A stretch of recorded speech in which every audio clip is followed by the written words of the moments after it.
അപ്പോൾ നമ്മുടെ ആദ്യത്തെ ക്ലാസ്സിൽ IPC BNS ആയിട്ടുള്ള കമ്പാരിസൺ നമ്മൾ നടത്തിയപ്പോൾ ചാപ്റ്റർ 1 ചാപ്റ്റർ 2 ആണ് നമ്മൾ പഠിച്ചത്. അതായത് ഇന്റർപ്രിട്ടേഷൻ ക്ലോസുകളും അതുപോലെ പണിഷ്മെന്റുമാണ് ഡീൽ ചെയ്തത്. അപ്പോൾ ഇന്നത്തെ ക്ലാസ്സിൽ നമുക്ക് ചാപ്റ്റർ 3 ആൻഡ് 4 ഡീൽ ചെയ്യാം. അതായത് IPCയിൽ നമ്മൾ ഡീൽ ചെയ്യുന്ന അതേ കാര്യങ്ങൾ, ജനറൽ എക്സെപ്ഷൻസും അതുപോലെ തന്നെ ഇൻകോഹൈറ്റ് ക്രൈംസ് എന്നൊക്കെ നമ്മൾ വിളിക്കാറുണ്ട് അല്ലെ. ഈ അറ്റംപ്റ്റ്, അതുപോലെ തന്നെ അബേറ്റ്മെന്റ്, കോൺസ്പിറസി, ഇതിനെ നമ്മൾ ഇൻകംപ്ലീറ്റ് ക്രൈംസ് എന്ന് വിളിക്കാറുണ്ട്. അപ്പോൾ ഇത് രണ്ടുമാണ് നമ്മൾ ഈ രണ്ടാമത്തെ ക്ലാസ്സിൽ ഡീൽ ചെയ്യുന്നത്. Hello, this is advocate Haris. നമ്മുടെ കമ്പാരിസൺ സ്റ്റഡിയിൽ ഇന്ന് നമ്മൾ ചാപ്റ്റർ 3 ആൻഡ് 4 ആണ് നോക്കുന്നത്. ഓൾറെഡി പറഞ്ഞിരുന്നു. അപ്പം 3ലും 4ലും എന്താണ് പറയുന്നതെന്ന് നോക്കിയിട്ടുണ്ടെങ്കിൽ ചാപ്റ്റർ 3ൽ ഡീൽ ചെയ്യുന്നത് ജനറൽ എക്സെപ്ഷൻസിനെ പറ്റിയിട്ടാണ്. ഇതേ കാര്യം നമ്മൾ IPCയിൽ ഡീൽ ചെയ്യുന്നുണ്ട്. 76 മുതൽ 106 വരെ എന്നുള്ള ഏരിയയിലാണ് IPCയിൽ ഡീൽ ചെയ്യുന്നത്. ഇവിടെ നമ്മൾ ഡീൽ ചെയ്യുന്നത് 14 മുതൽ 44 വരെ എന്നുള്ള ഒരു ഏരിയയിലാണ് നമ്മൾ അത് കാണുന്നത്. അപ്പോൾ ഇവിടെ വ്യത്യാസം എന്തെന്ന് ചോദിച്ചിട്ടുണ്ടെങ്കിൽ ശരിക്കും കാര്യമായിട്ടുള്ള വ്യത്യാസങ്ങളൊന്നും സംഭവിക്കുന്നില്ല. ജനറൽ എക്സെപ്ഷൻ എന്നുള്ള ഏരിയയിൽ അവിടെയും 30 സെക്ഷൻസ് ആണുള്ളത്. 76 106 ഇടയിൽ ഇവിടെയും 14 44 ഇടയിൽ 30 സെക്ഷൻസ് ആണുള്ളത്. എല്ലാം സെയിം ആണ്. ആകെയുള്ള കുറച്ച് വ്യത്യാസം എന്ന് പറഞ്ഞാൽ ടെർമിനോളജിക്കൽ ആയിട്ടുള്ള ഡിഫറൻസസ് മാത്രമേ നിങ്ങൾക്ക് ഇവിടെ ഫൈൻഡ് ചെയ്യാൻ സാധിക്കത്തുള്ളൂ. ഫോർ എക്സാമ്പിൾ സെക്ഷൻ 103 എടുത്ത് നോക്കുകയാണെങ്കിൽ നിങ്ങൾക്ക് കാണാൻ സാധിക്കും അവിടെ മിസ്റ്റീഫ് ഓഫ് ഫയർ ആണ് ഉള്ളത്. ഏത് IPCയിലെ 103 മിസ്റ്റീഫ് ബൈ ഫയർ കോസ് ചെയ്യുന്ന ഒരാൾക്കെതിരെ നമുക്ക് ഡെത്ത് വരെ കോസ് ചെയ്യാം. Offence against property private defence of property നമ്മളത് കണ്ടിട്ടുണ്ട്, നിങ്ങൾ വായിച്ചിട്ടുണ്ടാവും. IPC പഠിച്ചിട്ട് BNSലോട്ട് വരാൻ പാടുള്ളൂ. അപ്പൊ അത് നമ്മൾ ഡിസ്കസ് ചെയ്യുന്നുണ്ട്.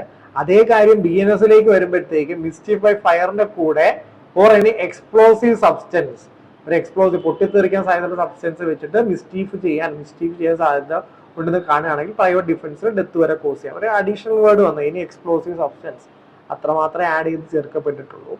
അതേപോലെ തന്നെ 105ലേക്ക് വരികയാണെങ്കിൽ ഹൗസ് ബ്രേക്കിംഗ് ബൈ നൈറ്റ് എന്നുള്ളതാണ് നമ്മൾ കാണുന്നത്. നൈറ്റ് ഹൗസ് ട്രസ്പാസ് ചെയ്യാൻ ശ്രമിക്കുന്ന ആൾക്കെതിരെ നമുക്ക് ഡെത്ത് കോസ് ചെയ്യാം എന്ന് പറയുന്ന ഒരു പ്രൊവിഷൻ ഉണ്ട്.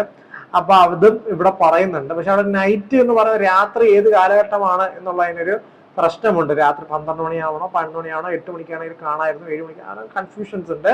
പക്ഷെ അത് മാറിയിട്ട് ഇപ്പോ BNSലേക്ക് വരുമ്പോൾ പറയുന്നത് house breaking after sunset and before sunrise. Okay, സൂര്യൻ അസ്തമിക്കുകയും സൂര്യൻ ഉദിക്കുകയും ചെയ്യുന്നതിനിടയിൽ എവിടെ ആര് കമ്മിറ്റ് ചെയ്തിട്ടുണ്ടെങ്കിൽ അവർക്കെതിരെയൊക്കെ നമുക്ക് പ്രൈവറ്റ് ഡിഫൻസ് യൂസ് ചെയ്യുമ്പോൾ ഡെത്ത് വരെ കോസ് ചെയ്യാൻ പറ്റും ഹൗസ് ബ്രേക്കിംഗ് നടത്തുമ്പോൾ എന്നുള്ള കാര്യങ്ങളൊക്കെയാണ് പറയുന്നത്. വളരെ ടെർമിനോളജിക്കൽ ആയിട്ടുള്ള ഒരു ഡിഫറൻസ് മാത്രമേ ഇത് ക്രിയേറ്റ് ചെയ്യുന്നുള്ളൂ. ഞാൻ ഓൾറെഡി അത് പറഞ്ഞു കഴിഞ്ഞു.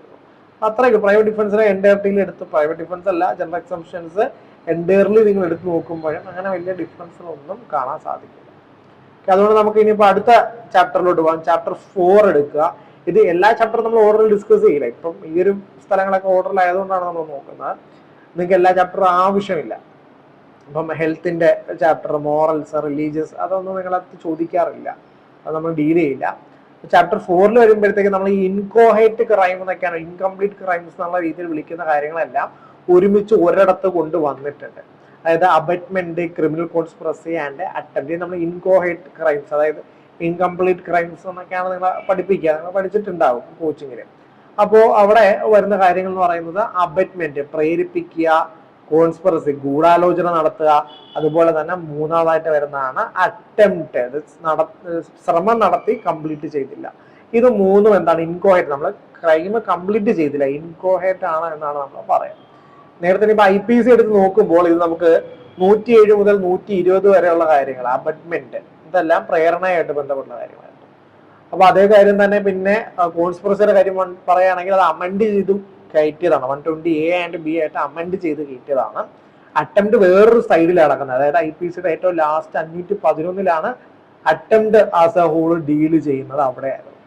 അപ്പൊ അത് മാറിയിട്ടുണ്ട്. അത് മാറിയിട്ട് BNSലേക്ക് വരുമ്പോൾ സാഹചര്യം എന്ന് പറയുന്നത് അതിന്റെ ടോട്ടൽ സംഭവം മാറിയിട്ട് 45 മുതൽ 60 വരെ എന്നുള്ള ഏരിയയിലാണ് എന്താണ് abutment as A total deal ചെയ്യുന്നത്. അതുപോലെ കോൺസ്പിറസി ഇവിടെ കൊടുത്തിട്ടുണ്ട് കൃത്യമായിട്ട്. ഓക്കെ, അതുപോലെ കോൺസ്പിറസി ഡീൽ ചെയ്യുന്ന 120A യും B യിലും ആയിരുന്നു. പക്ഷെ ഇവിടെ BNSൽ അത് 61 ഡീൽ ചെയ്യുന്നുണ്ട്. അതിന്റെ അറ്റംപ്റ്റ് എന്നുള്ളൊരു കാര്യം മൊത്തത്തിൽ തന്നെ 62 ഡീൽ ചെയ്യുന്നുണ്ട്. ഏറ്റവും അവസാനത്തേക്ക് വെച്ചിട്ടില്ല ഇവിടെ എന്നുള്ളതാണ് സംഭവം. പിന്നെ അബറ്റ്മെന്റിന്റെ കാര്യത്തിൽ തന്നെ ഒരു അഡീഷണൽ പ്രൊവിഷൻ ആഡ് ചെയ്തിട്ടുണ്ട്. അത് നമ്മൾ അറ്റംപ്റ്റ് 107 മുതൽ 120 വരെ എടുത്ത് നോക്കുമ്പോൾ അവിടെ എങ്ങും തന്നെ എന്താണ് ഇന്ത്യക്ക് പുറത്ത് നിന്ന് ഒരാൾ അബറ്റ് ചെയ്യുന്ന ആളെ എങ്ങനെ ശിക്ഷിക്കാമെന്നുമായിട്ട് ബന്ധപ്പെട്ടുള്ള കാര്യങ്ങൾ പറയുന്നില്ല. അപ്പൊ abutment done outside India for offence in India. ഇന്ത്യയിൽ ഒരു ക്രൈം കമ്മിറ്റ് ചെയ്യുന്നു അല്ലെങ്കിൽ ക്രൈം കമ്മിറ്റ് ചെയ്യാൻ വേണ്ടിയിട്ടുള്ള പ്രേരണ ഇന്ത്യക്ക് പുറത്തിരുന്ന് ചെയ്യുന്നതിനെയും ഒരു ഒഫൻസ് ആയിട്ട് പ്രഖ്യാപിക്കുന്നത് സെക്ഷൻ 48 ആണ്. അതൊന്ന് മനസ്സിലാക്കിയാൽ മതി. ഓക്കെ, അതൊരു അഡീഷണൽ ആയിട്ടുള്ള ഒരു പ്രൊവിഷൻ ആണ് 48. അത് പ്രൊവൈഡ് ചെയ്യുന്നത് എന്താണ്, ഇന്ത്യക്ക് പുറത്തിരുന്ന് പ്രേരിപ്പിക്കുന്നതും ഒരു കുറ്റകൃത്യമായിട്ട് മാറ്റിയിട്ടുണ്ട്. ഓക്കെ, അതാണ് പ്രേരണ from outside India is also an offence ആക്കി മാറ്റിയിട്ടുണ്ട്. അത്രേ ഉള്ളൂ ബേസിക് ആയിട്ടുള്ള വ്യത്യാസം. ഈ 2 ചാപ്റ്ററിലും അങ്ങനെ ഭീകരമായിട്ടുള്ള ചേഞ്ചസ് ഒന്നും കൊണ്ടുവന്നിട്ടില്ല. പക്ഷെ കുറച്ചും കൂടെ എന്താണെന്ന് കോഡിഫൈഡ് ആയിട്ടുണ്ട്. കാരണം എന്ന് വെച്ചിട്ടുണ്ടെങ്കിൽ അമെൻഡ് ചെയ്ത് അങ്ങനെ സെപ്പറേറ്റ് ആയിട്ട് കോൺസ്പിറസിനെ വെക്കേണ്ട ഒന്നില്ല. Conspiracy abetment ഒരുമിച്ചുണ്ട്.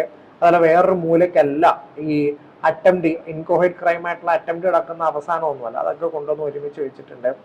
ഇതിന്റെ കൂടെ തന്നെ മർജ് ചെയ്ത് 62 വെച്ചിട്ടുണ്ട്. അപ്പൊ നമ്മളിങ്ങനെ ഓർത്തിരിക്കുക 45 to 62 ആണ് ടോട്ടൽ ആയിട്ടുള്ള ഇൻകോഹൈറ്റ് ക്രൈംസ് ഒക്കെ ഡീൽ ചെയ്യുന്നത്. അപ്പം 45 60 അബറ്റ്മെന്റ് ആണ്. അതല്ല 61 കൊടുത്തിട്ടുണ്ട് കോൺസ്പിറസി ആണ്. 62 അറ്റംപ്റ്റ് ഉണ്ട്. അപ്പൊ ആ ഒരു ഏരിയ അങ്ങോട്ട് സിമ്പിൾ ആയിട്ട് തീർന്നു കിട്ടും. Okay, hope you understood everything. നമുക്ക് അടുത്ത സെഷനിൽ അടുത്തത് ഡീൽ ചെയ്യാം.